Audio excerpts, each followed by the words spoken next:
Episode number 1 में हमें एक लड़की दिखाई जाती है जिसका नाम होता है काई। काई उस वक्त अपनी क्लास में बैठी क्लास ले रही होती है। काई की अगली सीट पर फ्लावर्स रखे हुए थे। इसका मतलब ये है कि जिस लड़की की वो सीट थी अब वो मर चुकी है। इसके बाद काई अपनी टीचर से परमिशन लेकर वॉशरूम के लिए चली जाती है। काई जब बाहर होती है तब हमें वहाँ पर दो लड़कियों की पिक्चर्स दिखाई जाती है और वो दोनों लड़कियाँ मर चुकी थी। अचानक से हम वहाँ पर एक अजीब सीन होता हुआ देखते हैं क्योंकि पिक्चर वाली लड़की स्माइल पास करने लगती है और तो और वो अपनी आंखें भी घुमा लेती है। काई जब वॉशरूम जा रही होती है तब वहाँ पर लाइट्स ब्लिंक करने लगती हैं। तभी हम काई के पीछे एक सॉल को भी देख पाते हैं, लेकिन काई अपने आसपास होने वाली अजीब चीजों को इग्नोर करके वॉशरूम चली जाती है। वॉशरूम में जाकर काई अभी सिगरेट जलाने ही वाली होती है। तभी काई के साथ वाले दोनों वॉशरूम्स के दरवाजे खुलने और बंद होने की आवाज सुनाई देती है, जिसकी वजह से काई डर जाती है। काई जब बाहर चेक करने के लिए आती है कि वहाँ पर कौन है तो वहाँ पर कोई भी नहीं होता। काई जब फिर से सिगरेट जलाने लगती है तब एक बार आवाज फिर से आती है और इस बार काई के हाथ से लाइटर गिर जाता है। काई जब लाइटर उठाने के लिए नीचे झुकती है तब वो देखती है कि उसके साथ वाले दोनों वॉशरूम्स के दरवाजे खुल रहे हैं, बंद हो रहे हैं अपने आप ही। ऐसा लग रहा था कि जैसे कोई चेक कर रहा हो कि काई कौन से वॉशरूम में है। ये सब कुछ देखकर काई और ज्यादा डर जाती है। जब वो चेक कर रही होती है तो एक खतरनाक लड़की का भूत उल्टे होकर काई के सामने आ जाता है और लड़की का भूत काई को कहता है आई फाउंड यू, यानी मैंने तुम्हें ढूंढ लिया। फिर उस लड़की का भूत काई को मार डालता है और कमोड में काई की डेड बॉडी को उल्टा करके घुसा देता है, यानी उसका सर कमोड में होता है और वो बहुत भयानक तरीके से उसे मौत देता है। एपिसोड नंबर 1 यहाँ पर एंड हो जाता है। एपिसोड नंबर 2 के स्टार्ट में हम एक कार ड्राइवर को देखते हैं जो कि आधी रात को कार चला रहा होता है। ड्राइवर को उस वक्त काफी नींद आ रही होती है, इसीलिए वो कार को एक साइड पर पार्क करके सो जाता है। थोड़ी देर गुजर जाने के बाद वहाँ पर एक लड़की आती है जो उस ड्राइवर की कार में बैठ जाती है। वो लड़की ड्राइवर को कहती है कि मैंने एक जगह पर जाना है जहाँ पर एक होटल है, इसीलिए तुम मुझे वहाँ पर ले चलो। तब ड्राइवर जीपीएस पर उस लोकेशन का नाम लिखता है ये देखने के लिए कि आखिर वो जगह है कहाँ पर। लेकिन हैरत की बात तो ये है कि ऐसी कोई लोकेशन थी ही नहीं। जीपीएस के अकॉर्डिंग ऐसी जगह तो कहीं पर भी एग्जिस्ट नहीं करती। तो वो लड़की ड्राइवर को बताती है कि मैं सारा रास्ता जानती हूँ और मैं तुम्हें गाइड कर दूंगी। इसीलिए ड्राइवर उससे और कोई बात नहीं करता और गाड़ी चलाने लगता है। थोड़ी देर गुजर जाने के बाद वो लड़की कहती है राइट टर्न लो, यानी राइट साइड पर मोड़ो। मगर हैरान कर देने वाली बात तो ये है कि वहाँ पर कोई रोड था ही नहीं, इसीलिए ड्राइवर इस बात को इग्नोर कर देता है। लेकिन वो लड़की बार बार एक ही बात कर रही होती है कि राइट टर्न लो। ड्राइवर उस लड़की पर काफी गुस्सा करता है और उसे पागल कह देता है और साथ में ये भी कह देता है कि मुझे तुम्हें इस गाड़ी में बिठाना ही नहीं चाहिए था। फिर हम गाड़ी के साइड से देख पाते हैं कि एक्चुअली में गाड़ी में कोई लड़की थी ही नहीं। इसका मतलब ये है कि वो लड़की एक स्पिरिट थी। तभी ड्राइवर के पीछे से बड़े बड़े नेल्स वाले हाथ आते हैं। ड्राइवर जब पीछे देखता है तो वहाँ पर कोई भी नहीं होता। फिर अचानक से उस लड़की की सोल गाड़ी के बिल्कुल सामने रोड के बिल्कुल बीच में आकर खड़ी हो जाती है। जैसे ही ड्राइवर एकदम से ब्रेक लगाता है तो उस लड़की की सोल आकर कार में बैठ जाती है और यहाँ पर हम ये देख पाते हैं कि उस लड़की की आंखें नहीं थी। उस लड़की की सोल ने किसी की आंखें निकाली हुई थी और वो उन आंखों को ड्राइवर के सामने लेकर आती है। फिर उस लड़की की सोल उस ड्राइवर को भी मार डालती है और ड्राइवर की भी आंखें निकाल ली जाती हैं। और यहाँ पर एपिसोड नंबर 2 एंड हो जाता है। एपिसोड नंबर 3 के स्टार्ट में हमें एक लड़की दिखाई जाती है जिसका नाम होता है सायरोम। सायरोम असल में सोशल मीडिया की एक काफी बड़ी एक्सपर्ट थी जो कि अपने चैनल पर लाइव शो करती है। थाउजेंड्स लोग इस लाइव शो को देख पा रहे थे। सायरोम इसके जरिए अर्निंग भी कर रही थी। सायरोम पब्लिक को बता रही होती है कि मैंने रिसेंटली ही एक नया घर परचेज किया है और ये घर कैसा है दिखने में वो सेकंड कैमरा के जरिए सबको दिखाएगी। इसी दौरान सायरोम के पीछे पड़ा एक टेडी बियर नीचे गिर जाता है अपने आप ही। इस बारे में सायरोम को लोग कमेंट्स के जरिए बता रहे थे। कुछ लोगों का कहना था कि ये किसी सॉल का काम है, जबकि कुछ लोग इसे सिर्फ झूठ ही समझ रहे थे। सायरोम इस बात को इग्नोर करके उस टेडी बियर को दोबारा से रख देती है अपनी जगह पर। फिर वो सेकंड कैमरा के जरिए लोगों को अपने घर का रिव्यू करवाती है। एक बार फिर से सायरोम के पीछे कुछ होता है। सायरोम के पीछे रखी बुक शेल्फ में से एक बुक अपने आप ही निकलकर बाहर गिर जाती है। इस बार भी ऑडियंस का सेम ही रिप्लाई था। कुछ का कहना था कि ये किसी सॉल का काम है, जबकि कुछ इसे अभी भी झूठी समझ रहे थे और कह रहे थे कि ये एक झूठी गेम है। लेकिन इस बार सायरोम डर जाती है। लोग सायरोम को मशवरा देते हैं कि वो इस जगह को छोड़कर भाग जाए। डरते हुए सायरोम उस लाइव शो को बंद कर देती है। लेकिन लाइव शो अभी भी बंद नहीं हुआ था, बल्कि वो चल रहा था और लोग अभी भी सब कुछ लाइव देख पा रहे थे।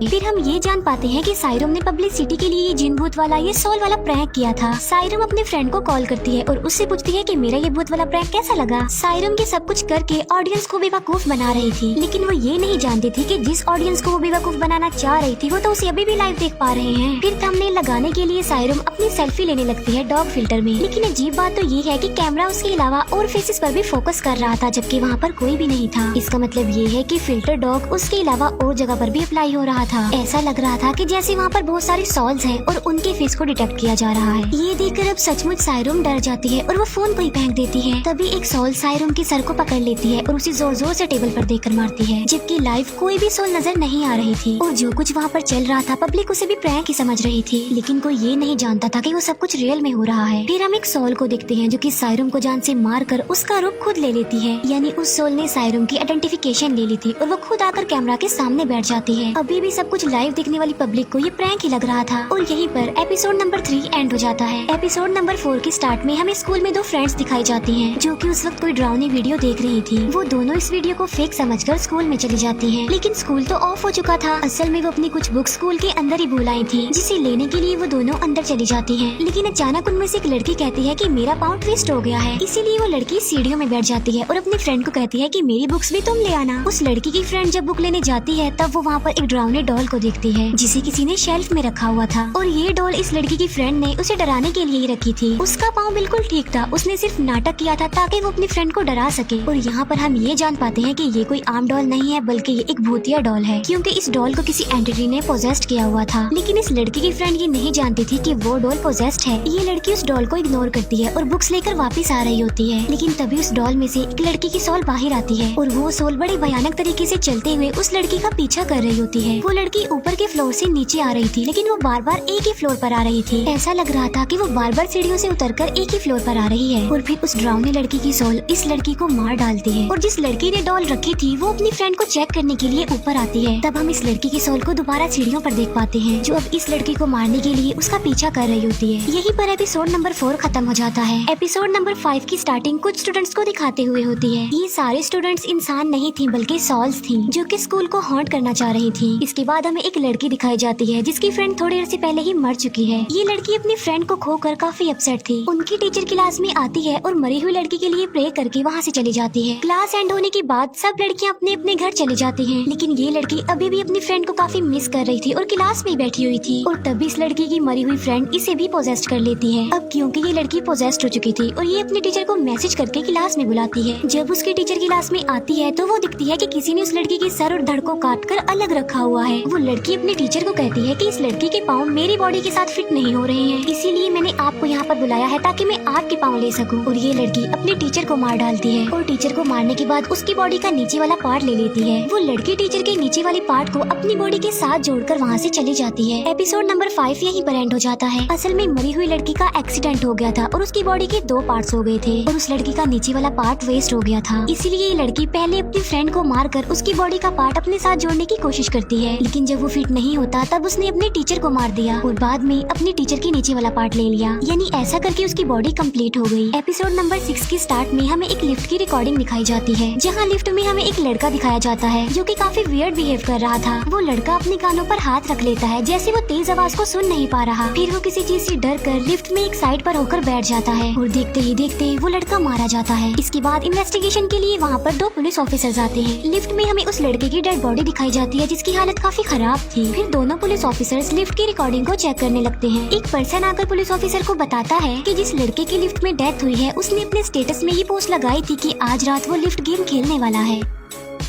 और उस लड़के ने गेम खेलने का सारा मेथड भी लिखा हुआ था कि आखिर इस गेम को खेला कैसे जा सकता है। अब ये गेम रियल है या फेक, इस बात को चेक करने के लिए सीनियर पुलिस ऑफिसर उसी लिफ्ट में जाता है और इस गेम को टेस्ट करने के लिए वो सारे रूल्स को भी पढ़ लेता है। गेम का पहला रूल ये था कि रात को तकरीबन 2 और 4 के दरमियान लिफ्ट में जाना है और वो सीनियर पुलिस ऑफिसर रात 2 बजे के बाद ही उस लिफ्ट में गया था और फ्लोर के कुछ नंबर्स के अकॉर्डिंग लिफ्ट को ऊपर और नीचे लेकर जाना था। इसका मतलब ये है कि एक स्पेसिफिक ऑर्डर के मुताबिक ही नंबर्स को प्रेस करना है और वो पुलिस ऑफिसर रूल के अकॉर्डिंग ही नंबर्स को प्रेस करता जा रहा था। 10th फ्लोर पर वो देखता है कि वहाँ पर कोई भी नहीं है। इसके बाद वो 4th नंबर प्रेस करता है और जैसे ही लिफ्ट खुलती है वहाँ पर बहुत ज्यादा अंधेरा था, कुछ भी नजर नहीं आ रहा था और साथ साथ ऐसा फील हो रहा था कि कोई भूत वहाँ पर आ गया हो। फिर अचानक से ही उस लिफ्ट में मिरर बन जाता है जिसमें वो पुलिस ऑफिसर खुद को देख पाता है और ये देखकर वो पुलिस ऑफिसर काफी डर जाता है। इस गेम के रूल को तोड़ने के लिए वो 2nd नंबर प्रेस करने लगता है, लेकिन इससे पहले कि वो 2nd नंबर प्रेस करता कोई सोल आकर 10th नंबर प्रेस कर देती है। इसका मतलब साफ था कि अब इस गेम को भूत चला रहे हैं और ये गेम अब नहीं बंद हो सकती। फिर हम 10th फ्लोर पर लिफ्ट में एक सोल को देखते हैं और वो सोल पुलिस ऑफिसर को कहती है कि नंबर 1 प्रेस कर दो, लेकिन वो पुलिस ऑफिसर उसकी बातों का कोई रिस्पॉन्स नहीं देता क्योंकि वो काफी डर चुका था और बिल्कुल खामोश हो गया था। वो सोल सोचती है कि शायद ये मुझे नहीं देख पा रहा, इसीलिए वो वहाँ से जाने लगती है,